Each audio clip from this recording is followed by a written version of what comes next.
Have you ever wondered what happens when two hearts find each other across an ocean of war? When love becomes an act of rebellion against the machinery of global conflict? When a single letter could mean the difference between life and death, between hope and despair? Picture this. It's January 1944, and the world is tearing itself apart.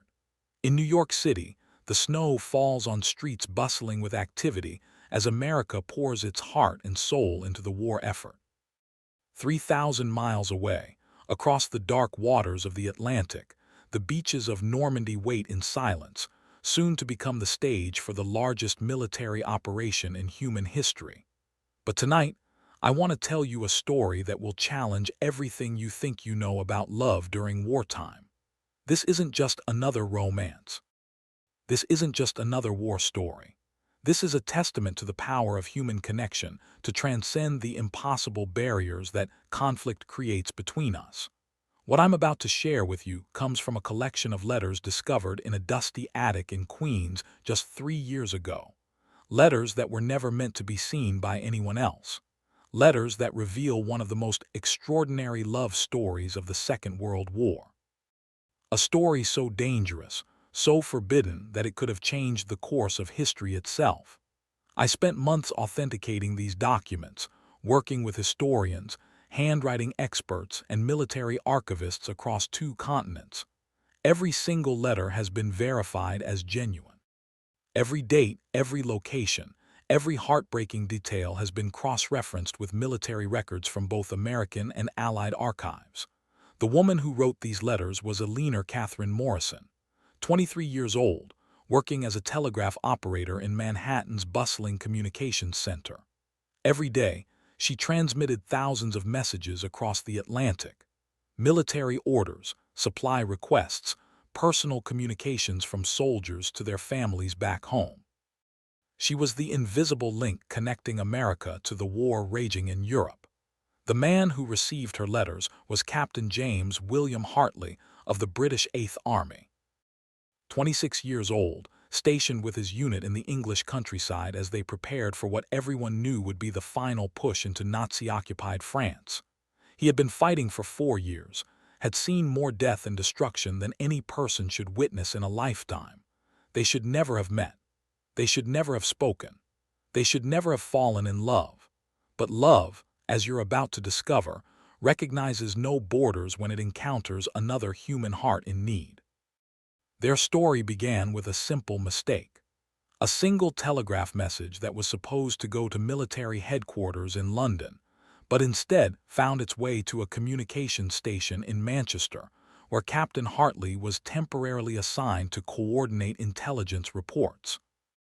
Eleanor had been working a double shift on February 14, 1944, Valentine's Day, though she barely noticed. The war had made such holidays feel like luxuries from another lifetime. She was exhausted, her fingers cramping from hours of typing coded messages, when she received an urgent communication that needed to be transmitted immediately. The message was personal, not military. A letter from a soldier's wife in Brooklyn to her husband somewhere in England.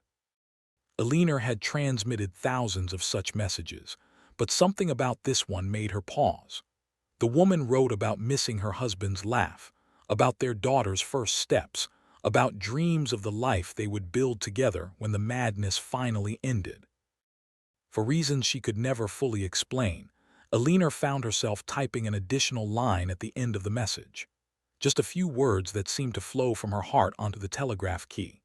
She wrote about hoping that love could survive even the darkest times, about believing that somewhere across the ocean, people were still fighting not just for victory, but for the chance to love and be loved. The message reached Manchester at 3 in the morning, London time. Captain Hartley was working the night shift in the communications bunker, a cramped underground facility that hummed with the constant chatter of radio traffic and telegraph transmissions. He had been processing routine intelligence reports for 6 hours straight when Eleanor's message arrived. Military protocol demanded that he simply forward the personal communication to its intended recipient and move on to the next transmission. But something about those final lines stopped him cold. Here was a voice from across the Atlantic, someone who understood that this war was about more than strategy and territory and political objectives. James made a decision that would change both their lives forever. Instead of simply forwarding the message, he added a response of his own. He wrote about the weight of command, about watching young men die far from home, about the strange comfort he found in knowing that somewhere in New York, a woman still believed in love's power to endure. He signed his response with his radio call sign and transmitted it back across the Atlantic, not knowing if Alina would even see it, not knowing if his words would disappear into the vast machinery of wartime communications. Alina received his response during her next shift, 48 hours later. She stared at the message for a full minute, reading and rereading the words that had traveled 3,000 miles to reach her. No one had ever responded to her spontaneous addition to a military transmission. No one had ever acknowledged the personal thoughts she sometimes included when exhaustion and emotion overcame her professional training. She found herself crafting a reply during her break, writing about the loneliness of her work, about the strange intimacy of handling other people's most precious communications, about the dreams that kept her going through the long nights of war. She transmitted her response using the same communication channels that had brought them together, hoping it would find its way to the British officer who had taken the time to write back. What began as an accident became something neither of them could have anticipated. Over the following weeks, their messages grew longer, more personal, more essential to their daily survival. Alina would finish her official duties and then spend her break time crafting letters to a man she had never met, someone whose voice had become the most important thing in her world. James found himself looking forward to the end of each day, when he might find another message from the American telegraph operator who seemed to understand the weight he carried. Her words became a lifeline connecting him to something beautiful and hopeful in a world that seemed determined to destroy both qualities. They wrote about everything and nothing. Alina described the changing seasons in New York, the way spring looked from her apartment window, the sounds of the city that never slept even as it poured its energy into the war effort. James shared stories of the English countryside, the ancient churches and rolling hills that reminded him why he was fighting, the small moments of beauty that survived even in military camps. But beneath these surface details ran deeper currents of emotion that neither had expected to feel. They were falling in love through words alone, building a connection that transcended the physical distance between them. Alina began to structure her entire day around the possibility of receiving a message from James. James found himself thinking about the woman in New York during briefings and strategy sessions, wondering what she was doing, whether she was safe, whether she thought about him as often as he thought about her. Their correspondence evolved into something that felt both completely natural and utterly impossible. They shared their fears about the future, their memories of life before the war, their dreams of what might come after the fighting finally ended. James wrote about the farm his family owned in Yorkshire, about plans to expand their operations when he returned home. Alina described her hopes of traveling, of seeing the places she had only read about in books. By April 1944, they were writing to each other daily. The military communication system that had brought them together now served as their private postal service, carrying love letters disguised as routine transmissions across the Atlantic Ocean. They developed their own coded language, ways of expressing intimate feelings that would pass unnoticed by the censors and communications officers who monitored military traffic. The danger of what they were doing became increasingly apparent as their relationship deepened. Alina was using military communication channels for personal correspondence, a violation that could result in court-martial and imprisonment. James was sharing operational details about British forces with a civilian, even if that civilian was an Allied communications operator. Both were risking everything for the chance to maintain their connection. Yet neither could bring themselves to stop. Their love had become the most real thing in their lives, more immediate and essential than the war that raged around them. Alina found herself taking risks to ensure her messages reached James, staying late after shifts to use the communication equipment, developing relationships with other operators who might help facilitate their correspondence. James began volunteering for communication duties that would give him access to the equipment needed to send his letters to Alina. He crafted elaborate justifications for his presence in communication centers, using his rank and reputation to gain the access he needed to maintain their relationship. As spring turned toward summer in 1944, both Alina and James knew that their situation was approaching a crisis point that could no longer be avoided. Military preparations were intensifying on both sides of the Atlantic. James wrote about increased training exercises, about the sense of impending action that filled every conversation in his unit. Alina reported on the unprecedented volume of military communications passing through her station, messages that spoke of massive operations being planned in complete secrecy. They both understood what this meant. The invasion of Europe was coming, the operation that everyone knew would determine the outcome of the war. James would be among the first wave of officers to cross the English Channel. Alina would be processing the communications that coordinated the largest military operation in human history. Their love story was about to collide with history itself, and neither of them knew whether their connection could survive what was coming. The letters that document this period reveal two people grappling with the knowledge that everything they had built together might be destroyed by the very war that had brought them together in the first place. But what happened next would test their love in ways that neither could have imagined, and the choices they would make would echo through the decades that followed. The weight of impending invasion hung over their correspondence like a storm cloud gathering strength. Alina's letters from May 1944 carried a desperation that she tried to mask with everyday details about New York life. She wrote about the Victory Garden sprouting in Central Park, about the way rationing had changed the rhythm of city life, about movies she watched alone while thinking of a man she had never touched but loved with an intensity that frightened her. James responded with increasing urgency, his words carrying the knowledge that time was running out. He wrote about sleepless nights spent studying maps of French coastlines, about briefings that ended with officers looking at each other with the unspoken understanding that not all of them would return home.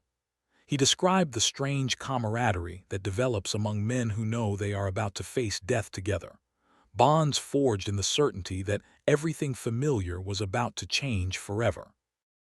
Their letters during this period reveal two people trying to say everything important while knowing that words could never be enough. Alina began including pressed flowers from her neighborhood walks, tiny pieces of her world that could travel across the ocean to reach him. James sent her sketches of the English countryside, drawings made during rare quiet moments when his hands needed something to do besides clean weapons or study tactical plans. But it was their May 15th exchange that would prove to be the most significant correspondence of their entire relationship. Alina had been working a particularly difficult shift, processing casualty reports from Italy that left her emotionally drained and physically exhausted. The names and numbers on the telegraph forms represented sons and husbands and brothers who would never come home, families that would receive devastating news delivered through the same communication networks that carried her letters to James. She found herself writing to him not about love or longing, but about the moral weight of her work. She questioned whether she had the right to use military communications for personal correspondence when those same channels carried news of death and destruction to families across America. She wondered if their love was an act of hope or an act of selfishness in a world where millions were suffering. James received her message during a pre-dawn briefing that had left his unit with no doubt about what was coming. The invasion was imminent. Within days, possibly hours, he would be crossing the English Channel as part of the largest seaborne assault in military history. The odds of survival were unknown, but everyone understood they were not favorable. His response to Alina's moral questioning revealed the depth of his own transformation over the months of their correspondence. He wrote about how her letters had changed his understanding of why he was fighting. Before meeting her, the war had been about duty and survival and following orders. Now it was about protecting something precious and beautiful that existed between them, something that represented all the love and hope and human connection that the war was trying to destroy. He told her that their correspondence was not selfish but essential, that love during wartime was not a luxury but a necessity. Their letters proved that human beings could still find each other across impossible distances, that individual hearts could still choose connection over hatred even when entire nations were locked in deadly conflict. James made a decision that would haunt both of them for the rest of their lives. He told Eleanor about the invasion. Not the operational details or the specific timing, but enough information to let her know that their correspondence was about to be interrupted by events beyond their control. He would be part of the first wave of officers to land on French beaches. Communication would be impossible for days, possibly weeks. He might not survive to write another letter. Eleanor received this news during her shift on May 28, 1944. She stared at the telegraph message until the words blurred through her tears, understanding that the man she loved was about to face death while she remained safe in New York, powerless to help or protect him. The distance between them had never felt more vast or more cruel. She spent her entire break that day crafting a response that would have to sustain them both through whatever was coming. She wrote about her love with an honesty that surprised even her, abandoning the careful coded language they had developed in favor of direct declarations that could not be misunderstood. She told James that he had become the most important person in her world, that his safety mattered more to her than her own, that she would wait for him no matter how long the war lasted or how far it took him from her. But Eleanor also made her own decision, one that would put her career and her freedom at risk. She began using her position at the communications center to monitor military traffic from Europe, searching for any information about British units involved in the invasion. She knew she was violating every regulation about classified information, but she no longer cared about regulations when James's life hung in the balance. The morning of June 6, 1944, brought news that changed the world. D-Day had begun. Allied forces were landing on the beaches of Normandy. Eleanor arrived at work to find the communications center in chaos, telegraph operators processing an unprecedented volume of traffic as the largest military operation in history unfolded across the Atlantic. She worked her assigned duties with mechanical precision, while her heart hammered against her ribs with fear for James. Every casualty report felt like a personal attack. Every request for medical supplies or reinforcements reminded her that the man she loved was somewhere in that hell, facing dangers she could not even imagine.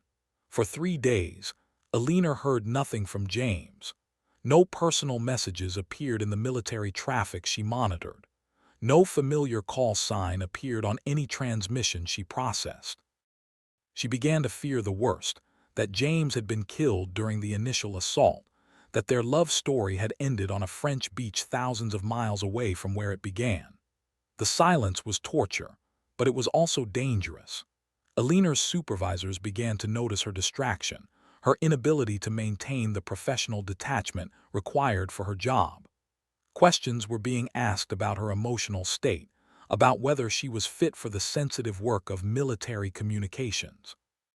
On June 9th, 3 days after the invasion began, Eleanor received a message that made her hands shake so violently she could barely type. James was alive, wounded, but alive.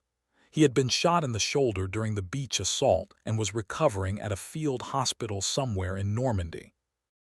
His message was brief, constrained by security requirements and medical limitations, but every word carried the weight of a man who had faced death and survived.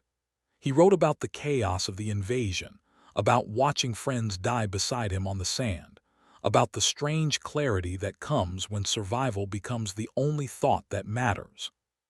He told Eleanor that her letters had been in his jacket pocket during the assault, that thinking about her had given him the strength to keep moving when everything around him was falling apart. But James also wrote about changes in himself that worried him. The violence he had witnessed and participated in had marked him in ways that might never heal. He wondered if the man who returned from war would be worthy of the love Eleanor had given him, whether the gentle person who had written poetry to a woman across the ocean could survive what he was becoming on the battlefields of France.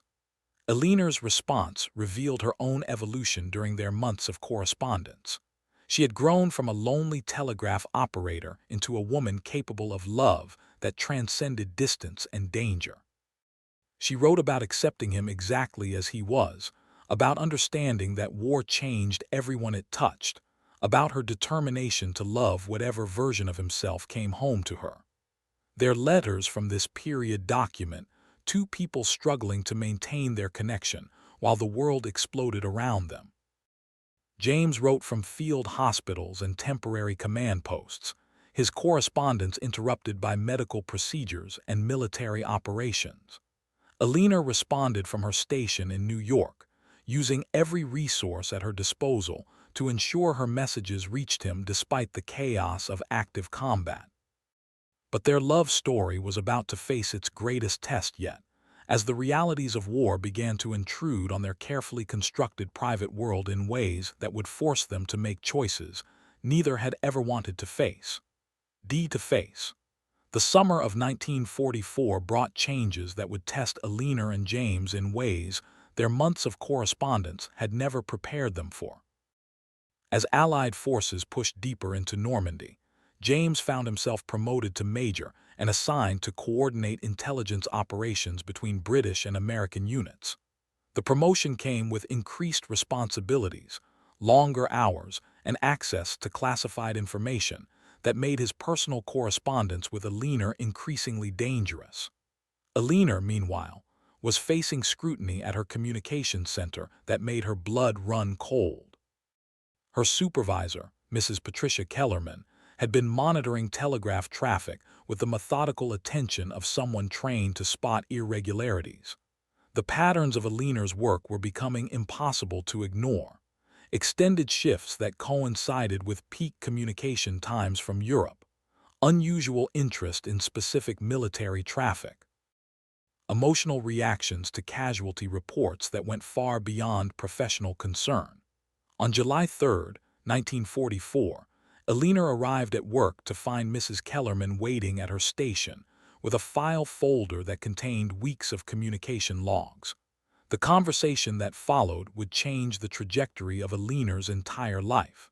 Mrs. Kellerman had discovered the personal correspondence hidden within military transmissions. She had traced the pattern of messages between New York and various British communication posts. She knew about James. The federal charges Eleanor faced were serious enough to result in decades of imprisonment, unauthorized use of military communication equipment, violation of wartime security protocols, potential espionage activities with foreign military personnel. Mrs. Kellerman presented these charges not with malice, but with the weary professionalism of someone who had seen too many good people make terrible decisions during wartime. But Mrs. Kellerman also offered Eleanor a choice that would haunt her for the rest of her life.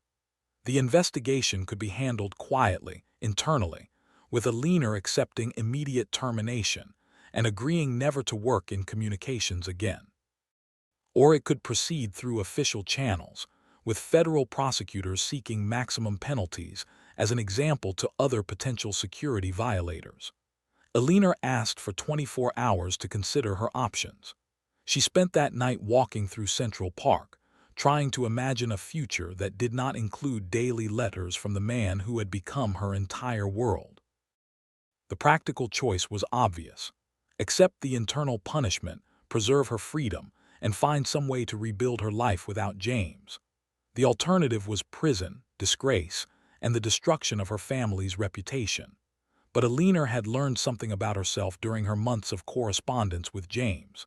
She had discovered that some connections are worth any sacrifice, that love can become more essential than safety or reputation or even freedom itself. The woman who had stumbled into love through a telegraph mistake had grown into someone capable of choosing that love over everything else she had ever valued. Eleanor made her decision on July 4, 1944, Independence Day. She would fight the charges. She would hire a lawyer and demand a public hearing where she could explain that her correspondence with James represented not a security threat, but proof that love could survive even the most impossible circumstances. She understood the risks, accepted that she might lose everything, but could not bring herself to abandon the man who had given her life meaning during its darkest period. James received news of Eleanor's situation through channels that revealed how extensively their correspondence had been monitored by both American and British intelligence services. His own commanding officers called him in for questioning that lasted 14 hours and covered every aspect of his relationship with the American telegraph operator. The British military was equally concerned about security breaches, equally prepared to pursue severe punishment for violations of wartime protocols. Major James Hartley faced his own impossible choice. He could deny the personal nature of his correspondence with Eleanor, claim that their communications were purely professional, and hope that his military record would protect him from serious consequences. Or he could accept responsibility for their relationship and face court-martial proceedings that would almost certainly end his military career and possibly result in imprisonment. The decision James made revealed how completely Eleanor had changed his understanding of honor and duty. He chose to tell the truth. In detailed testimony that would become part of both American and British military records, James described their relationship with honesty that left no room for misinterpretation. He acknowledged violating security protocols, using military equipment for personal correspondence, and sharing operational information with a civilian.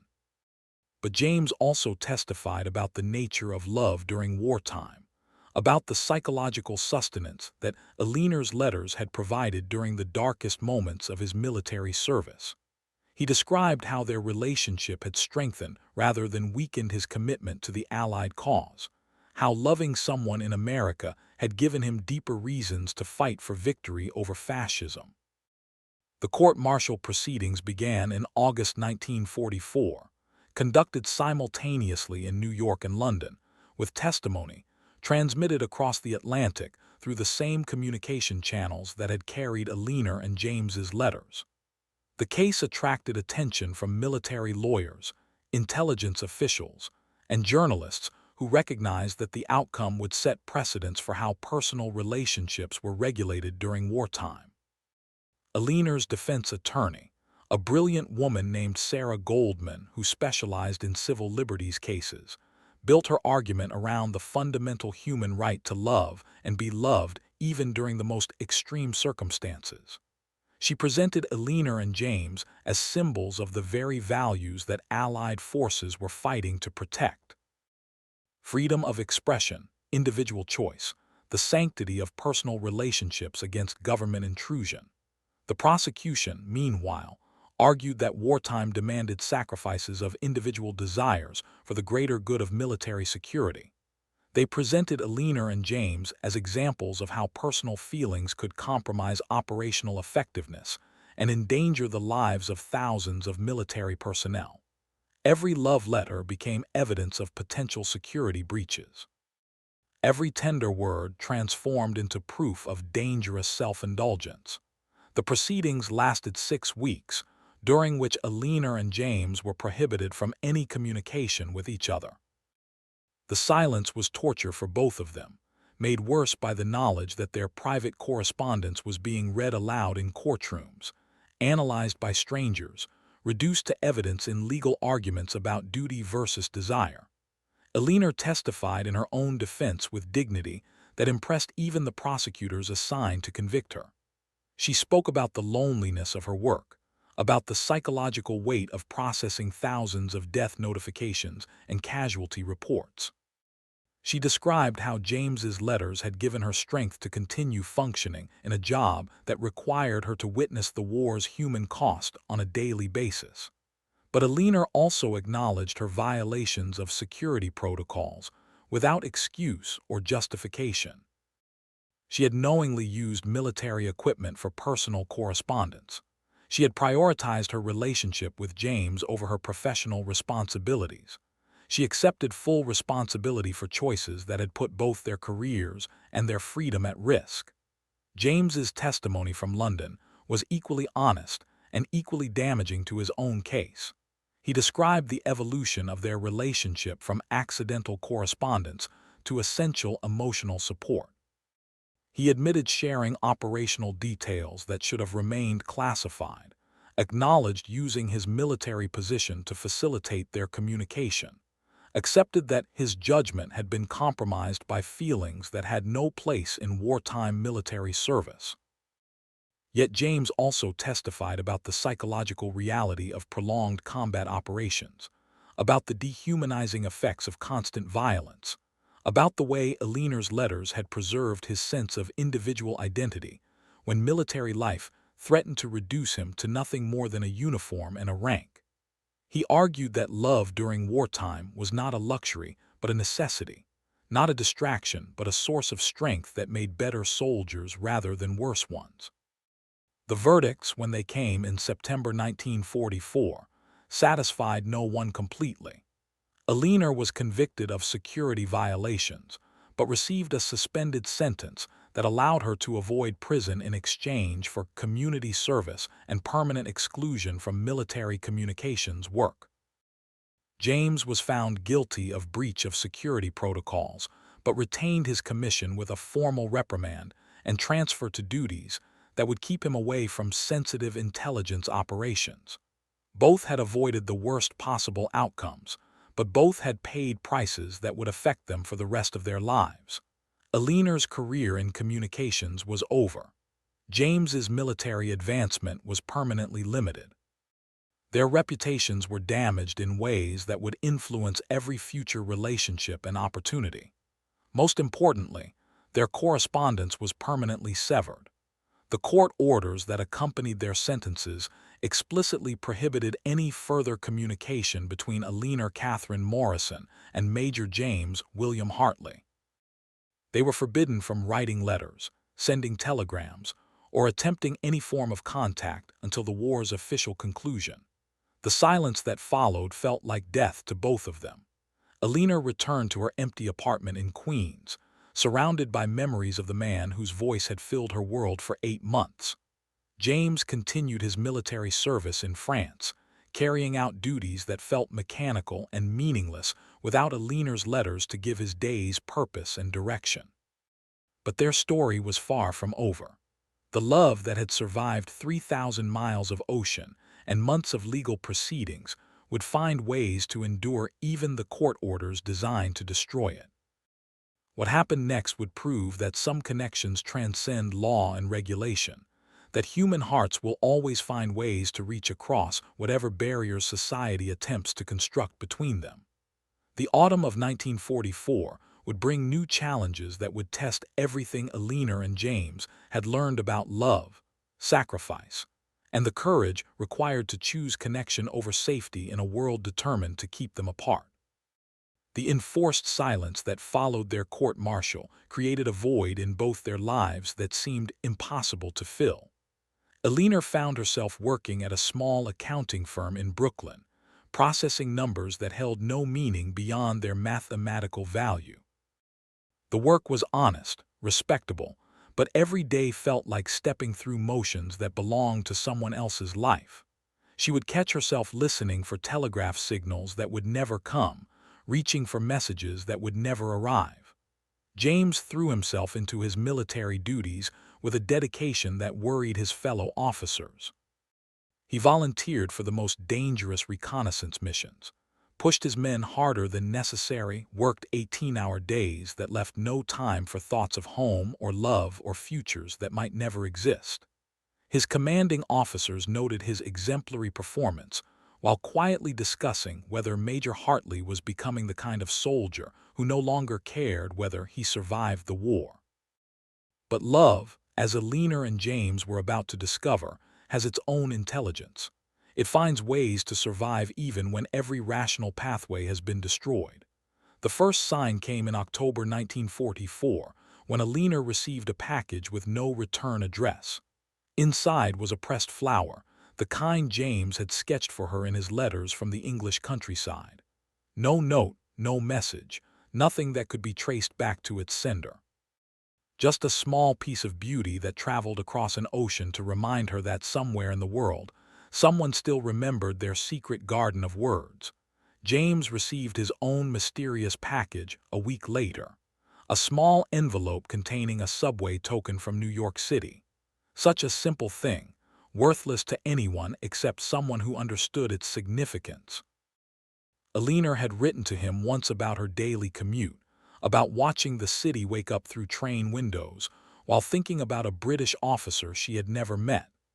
Now that token sat in his pocket like a talisman, proof that their connection had found ways to survive even court orders and military regulations. These anonymous gifts became a lifeline for both of them.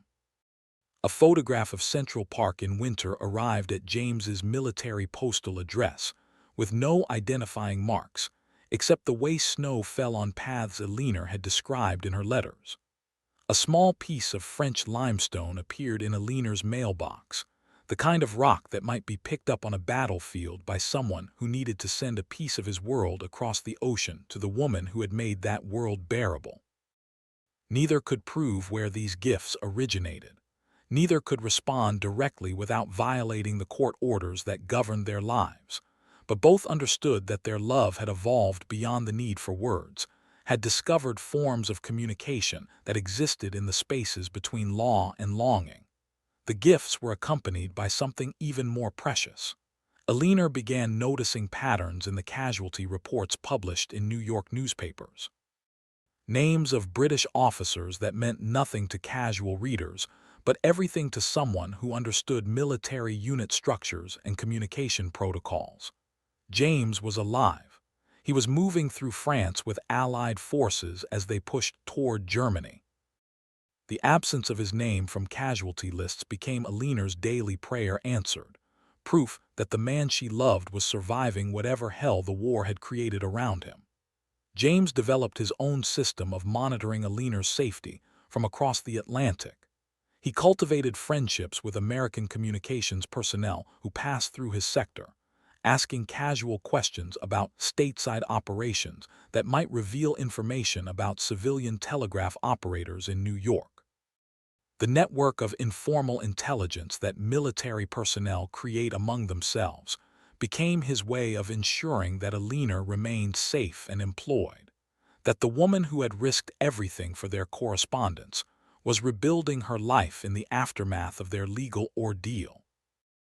Winter arrived early in 1944, bringing with it news that made both Alina and James understand how completely the war was reshaping their world. The Battle of the Bulge erupted in December, a massive German counteroffensive that threw Allied plans into chaos and sent casualty rates soaring. Alina watched the news reports with growing terror, knowing that James's unit was somewhere in the combat zone, facing dangers that made their earlier correspondence seem like a peaceful dream. James experienced the battle as a series of frozen moments that would haunt him for decades, artillery barrages that lasted for hours, hand-to-hand combat in snow-covered forests, friends dying beside him while calling out names of people they would never see again. The violence was so intense, so consuming, that survival became the only thought that mattered. Yet even in the midst of chaos, James found himself thinking about Alina, wondering if she knew he was still alive, hoping that somehow his survival might reach her across the distance that separated them. The package that arrived at Alina's apartment on Christmas Eve 1944 was different from the previous anonymous gifts. This one contained something that made her sink to her knees in her small kitchen, overwhelmed by emotions she could not name. Inside was a small piece of metal, twisted and blackened, with scratches that might have been made by shrapnel or bullets. Attached was a note written in handwriting she did not recognize, but carrying a message that could only have come from James. The note was brief, carefully worded to avoid violating court orders while conveying essential information. It described how a British officer had given this piece of metal to an American medic, asking him to send it to someone in New York who would understand its significance. The metal had been part of a communication device destroyed during combat. The officer wanted the recipient to know that even when equipment failed, even when systems broke down, some messages still found their way across impossible distances to the people who needed to receive them. Alina understood immediately. The twisted metal represented their entire relationship. Communication equipment that had brought them together, been destroyed by forces beyond their control, but somehow still carried meaning for those who knew how to read its hidden messages. James was telling her that their love had survived not just the court-martial, but the worst fighting of the European war. He was alive, thinking of her, finding ways to reach across the barriers that separated them. Her response came in the form of something she had never done before. Alina began volunteering at a veterans hospital in Manhattan, working with wounded soldiers who were returning from European battlefields. She told herself this was simple patriotic duty, a way of serving her country while building a new career in medical support. But the truth was more complex and more personal. Every wounded British soldier who passed through the hospital became a potential connection to James. Alina learned to recognize accents from different regions of England, to identify unit patches and insignia that might tell her something about the war James was fighting. She developed relationships with patients who had served in similar operations, who could provide information about conditions in France and Germany that newspaper reports never revealed. The soldiers responded to Alina's care with gratitude that went beyond her medical skills. They sensed something in her attention that transcended professional duty, a personal investment in their welfare that made their recovery feel like something more than mere healing. They did not know about her correspondence with Major Hartley, but they recognized the quality of someone who understood that every wounded soldier represented someone's beloved, someone's hope for a future that the war had not destroyed. Through these patients, Alina learned that James had been wounded again in January 1945. Nothing life-threatening, but serious enough to require evacuation to a field hospital behind the front lines. The information came through casual conversation with a sergeant who had served in the same sector, who mentioned a Major Hartley known for his skill at coordinating intelligence operations and his habit of carrying pressed flowers in his jacket pocket. Alina's hands shook as she processed this information. James was alive but wounded. He was still carrying reminders of their correspondence despite court orders that prohibited any contact between them. Their love was surviving not just legal restrictions, but the physical trauma of combat operations that were growing more intense as Allied forces pushed deeper into German territory. The spring of 1945 brought rumors that the war in Europe was approaching its end. German resistance was collapsing. Allied forces were advancing on multiple fronts. Victory seemed inevitable, but both Alina and James understood that the war's conclusion would create new challenges for their relationship. Court orders that prohibited communication between them would remain in effect even after military operations ceased. Their legal status would not change simply because the fighting stopped. Alina began preparing for a future that might include the possibility of seeing James again. She saved every penny from her hospital work, researching passage costs for civilian travel to England once commercial shipping resumed. She studied immigration laws and visa requirements, trying to understand what legal obstacles might prevent an American woman with a military security violation from traveling to meet a British officer she had fallen in love with through correspondence. James made his own preparations for peace, though his were colored by uncertainties about what kind of man would emerge from years of combat operations. He wrote detailed letters to his family in Yorkshire, describing Alina without naming her, preparing them for the possibility that he might return from war with plans they could not have anticipated. He researched civilian career options that might allow him to support a wife, children, the normal life that had seemed impossible during years of military service. The anonymous gifts continued even as victory approached. Alina received a small piece of German currency, worthless as money, but valuable as proof that James was advancing with Allied forces into enemy territory. James found a New York City library card in his gear, placed there by someone who understood that books had been part of their early correspondence, that literature had given them common ground when everything else seemed designed to keep them apart. But the most significant communication came in April 1945, just weeks before Germany's surrender. Alina received a package containing something that made her understand how completely their relationship had evolved beyond its original boundaries. Inside was a photograph of a small church in a French village, damaged by bombing but still standing. Written on the back, in handwriting she finally recognized, were coordinates and a date: May 15, 1945. The first anniversary of James's letter about the invasion that had changed everything between them. The message was clear despite its coded nature. James would be at that church on that date, assuming the war had ended and assuming Alina could find a way to travel to France. It was an invitation, a challenge, and a test of everything they had learned about love's power to overcome impossible obstacles. Alina stared at the photograph for hours, understanding that her response would determine not just her own future, but the ultimate meaning of everything they had shared across 3,000 miles and 18 months of separation. The choice before her was simple in concept but devastating in its implications. She could remain safe in New York, preserving the security she had rebuilt after their court-martial, or she could risk everything one final time for the chance to discover whether their love could survive the transition from correspondence to physical presence. The decision she made would prove that some connections transcend every barrier that law and war and distance can create between human hearts. But that decision, and the extraordinary events that followed, would test everything Alina and James thought they knew about courage, sacrifice, and the price of choosing love over safety in a world still learning how to make peace from the ashes of its greatest conflict. The photograph of the French church became Alina's constant companion through the final weeks of April 1945.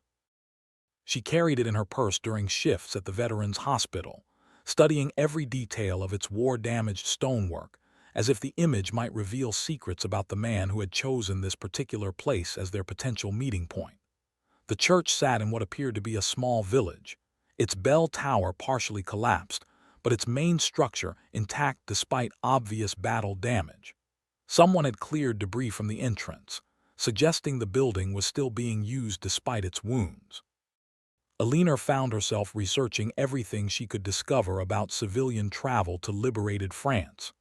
The official channels were complex and expensive, requiring extensive documentation, security clearances, and connections she simply did not possess.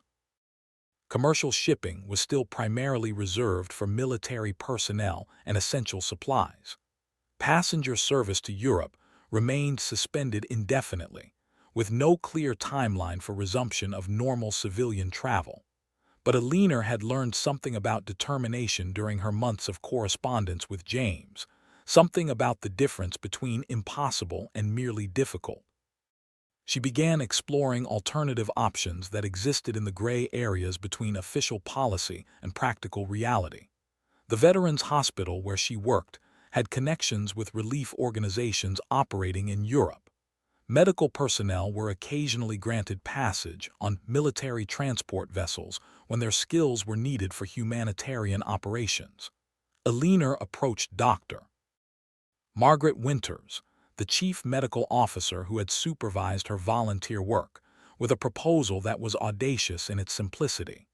She would volunteer for a medical relief mission to France, contributing her administrative skills and basic medical training to organizations helping displaced persons and wounded civilians. The proposal was legitimate, patriotic, and completely legal.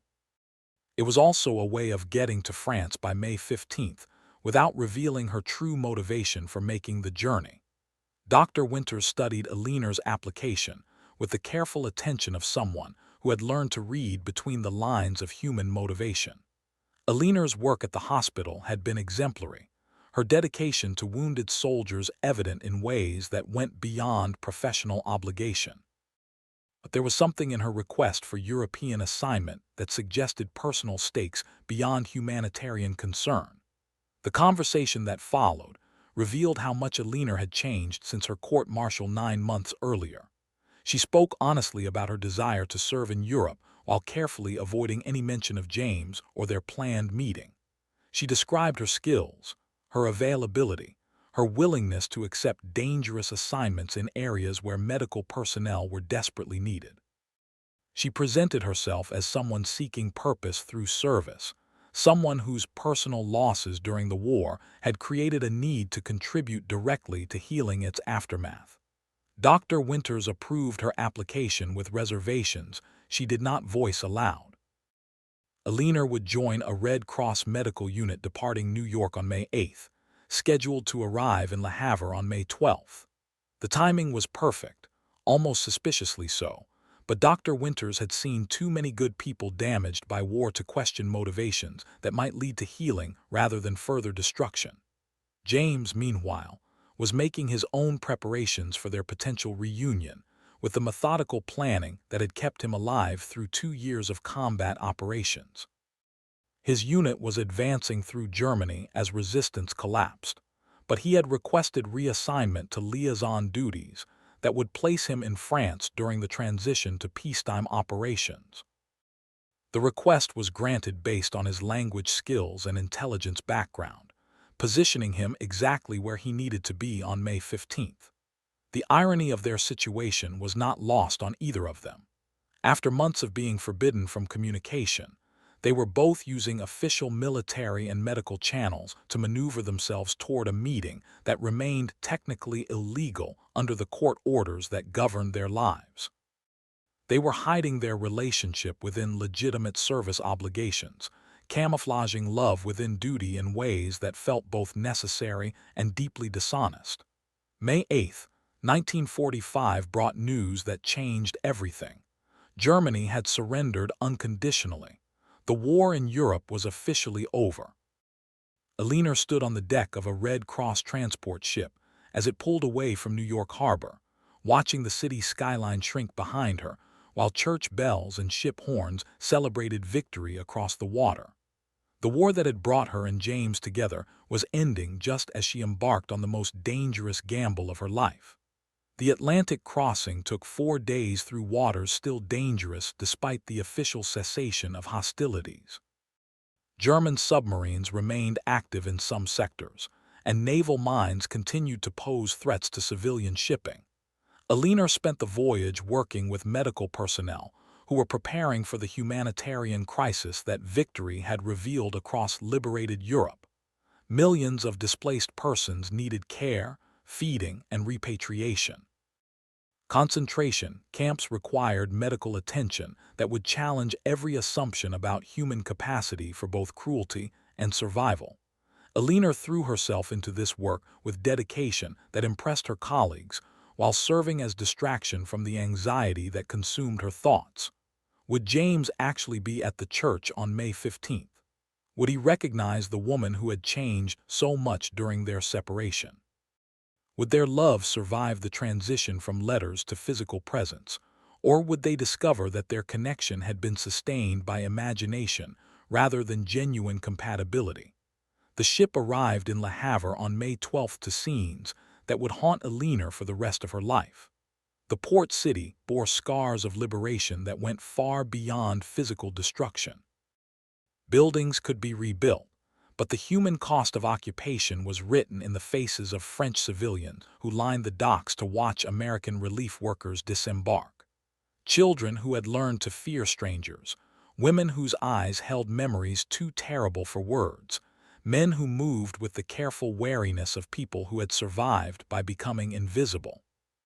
Aliner's Red Cross unit was assigned to a displacement camp 30 miles inland, close enough to the coordinates James had provided to make her meeting possible, but far enough to require careful planning and considerable risk. Relief workers were not supposed to leave their assigned areas without official permission, and Aliner's criminal record made any unauthorized travel potentially catastrophic for her career and her legal status. She spent May 13th and 14th establishing herself as a reliable team member, whose temporary absence might go unnoticed during the controlled chaos of camp operations.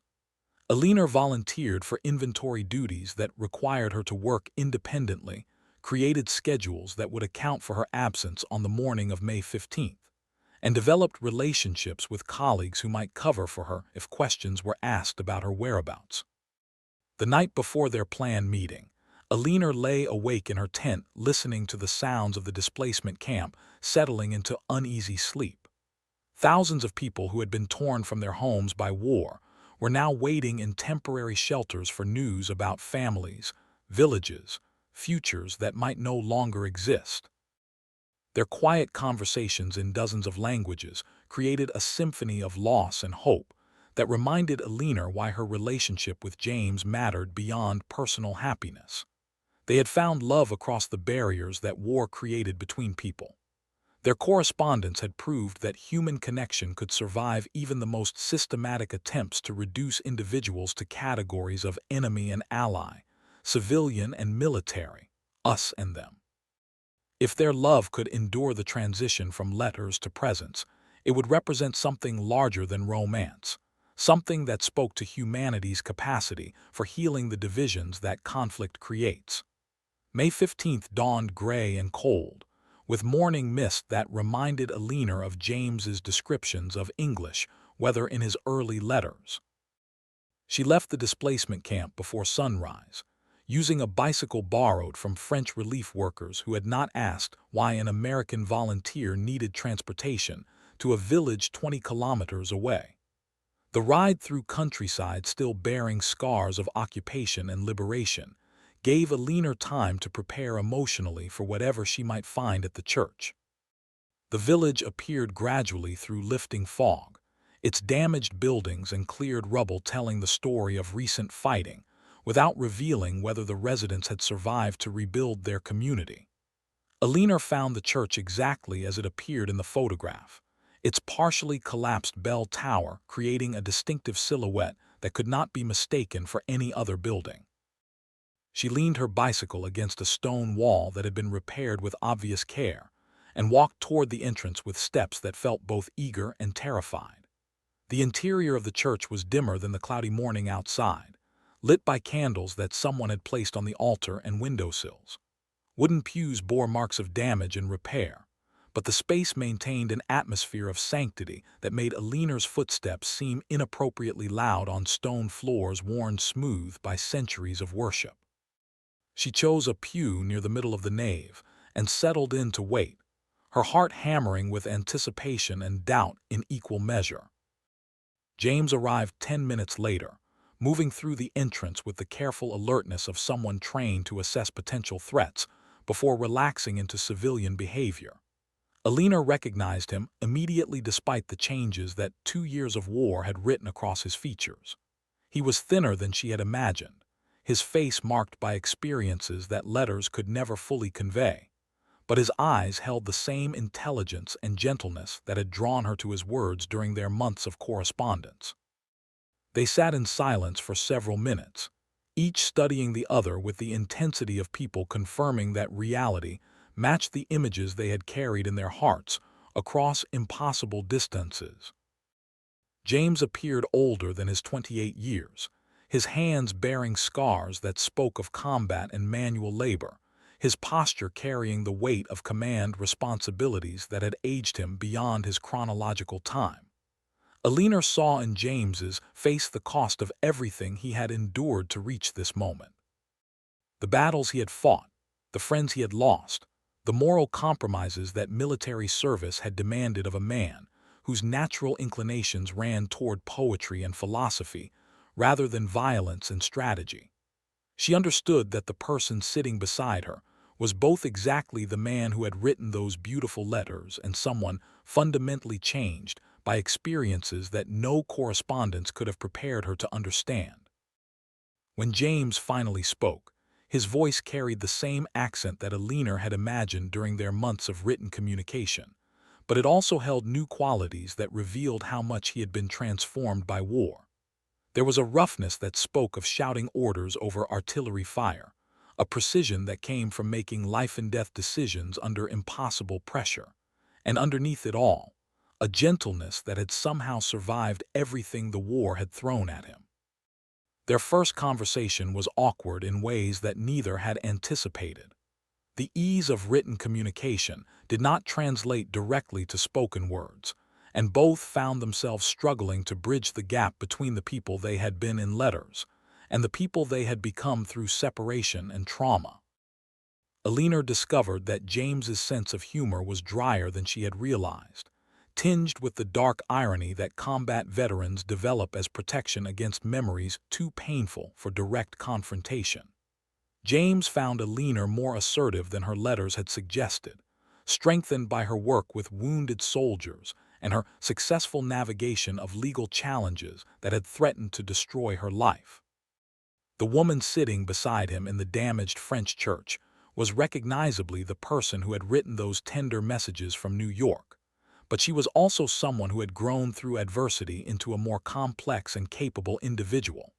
But as they talked, sharing details about their experiences during the months of enforced separation, something remarkable began to happen. The awkwardness faded, replaced by recognition that went deeper than personality changes or physical transformation. They had found each other again, not as the same people who had fallen in love through letters, but as the people they had become through surviving the war that had brought them together and then tried to tear them apart. Their conversation deepened as the morning light filtered through the church's damaged windows, casting patterns of shadow and illumination that seemed to mirror the complexity of what they were discovering about each other. James spoke about the weight of command decisions that had kept him awake through countless nights, about young soldiers who had died under his orders, about the impossible mathematics of war that reduced human lives to strategic calculations. Alina shared her own transformation, describing how processing casualty reports had changed her understanding of sacrifice, how working with wounded veterans had taught her that healing required more than medical skill, how their court-martial had forced her to discover reserves of courage she never knew existed. She told him about sleepless nights when she had questioned whether their love was worth the destruction it had brought to both their careers, whether choosing personal happiness over professional duty had been selfish or necessary. As they talked, both began to understand that their separation had not weakened their connection, but deepened it in unexpected ways. The people they had become through individual struggle and growth were more compatible than the younger versions of themselves who had first exchanged letters across the Atlantic. War had marked them both, but it had also revealed strengths and depths that their correspondence had only hinted at. James reached into his jacket and withdrew something that made Alina's breath catch in her throat. It was her original subway token, the one she had sent him months earlier, now worn smooth by constant handling. He had carried it through every battle, every hospital stay, every moment when survival seemed impossible. The small piece of metal had become his talisman, proof that love could endure even when everything else was falling apart. Alina pulled out her own treasure, the pressed flower James had sent during their early correspondence, now carefully preserved between the pages of a prayer book she had carried across the Atlantic. The delicate petals had survived ocean crossings and legal proceedings, remaining beautiful despite their fragility, just as their love had survived forces designed to destroy it. The exchange of these precious objects felt like a ceremony, a ritual that marked their transition from written words to physical presence.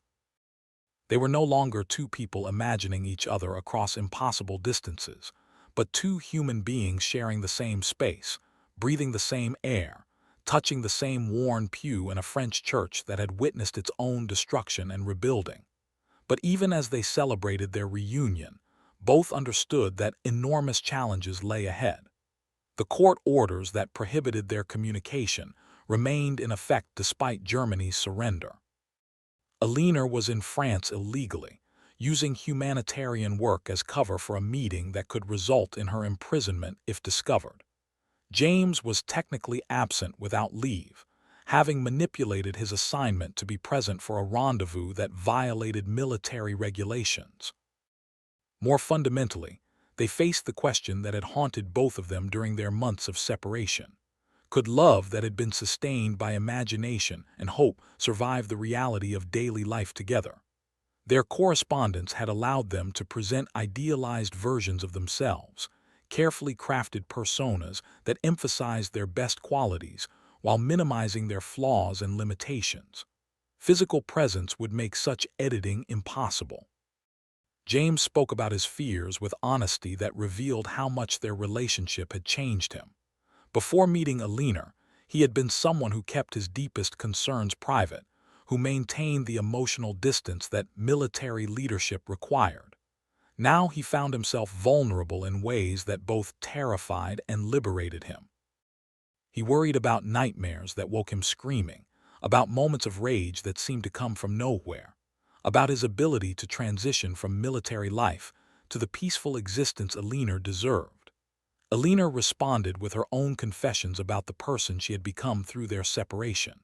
She described episodes of depression that had followed their court-martial, periods when getting out of bed had required enormous effort, when the future had seemed too uncertain to plan or hope for.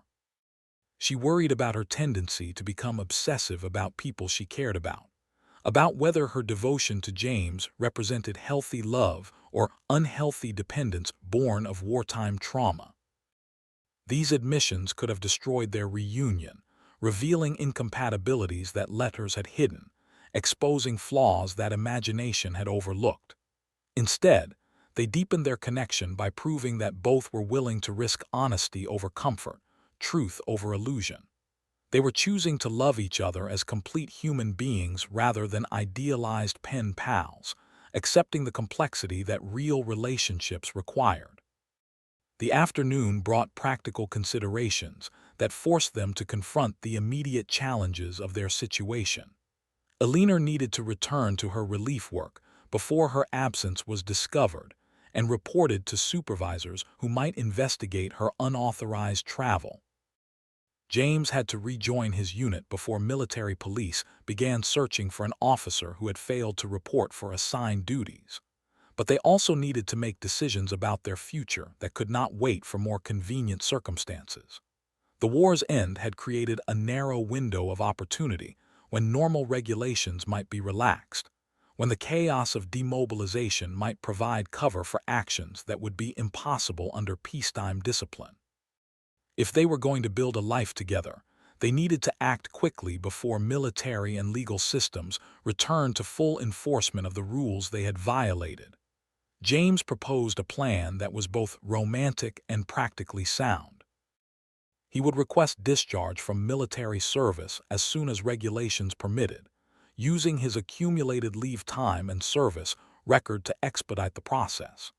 Alina would complete her humanitarian assignment in France, establishing residency that might make it easier to obtain the documentation necessary for marriage between an American citizen and a British subject. Alina and James stood together in that damaged French church, two hearts that had found each other across an ocean of war, proof that love could survive even when the entire world conspired to tear it apart. Their story reminds us that in humanity's darkest hours, individual acts of courage can transcend the hatred that divides nations. Sometimes the most powerful victories happen not on battlefields, but in quiet moments when two people choose connection over fear, hope over despair, love over the machinery of conflict that would keep them forever strangers.